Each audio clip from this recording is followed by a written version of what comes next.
Kalau anda ada masalah tinggal dekat kawasan terpencil ataupun kawasan gunung, contoh macam dekat Genting Highland ni, korang nak beli kereta susah sebab dekat kawasan yang macam ni memang tak ada showroom kereta. Itulah sebab saya berani cover seluruh semenanjung Malaysia. Okey, macam hari ni saya ada dekat Genting Highland. Kalau korang tengok dekat belakang saya ni, sekarang saya ada dekat Petron lah. Saya rasa semua orang tahu Petron ni kat mana. Dekat Genting Highland, Petron yang famous ni. Okey, macam hari ni saya baru habis deliver satu kereta dekat kawasan Genting Highland. Customer saya duduk dekat sini and then dia kata dekat saya, susah dia nak beli kereta kalau nak walk in ke showroom. Jadi bila dia search Proton, dia jumpa nama saya, keluar dekat dia punya TikTok. Bila kita dah bincang-bincang, dokumen semua dia bagi online je dekat saya.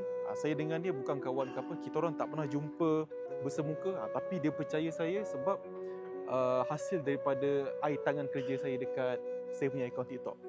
Katakan kalau korang tinggal dekat kawasan terpencil macam ni kan, korang nak beli kereta, beli online je dengan saya, tak ada masalah. Okey, sebab urusan dengan banker semua biar saya yang uruskan.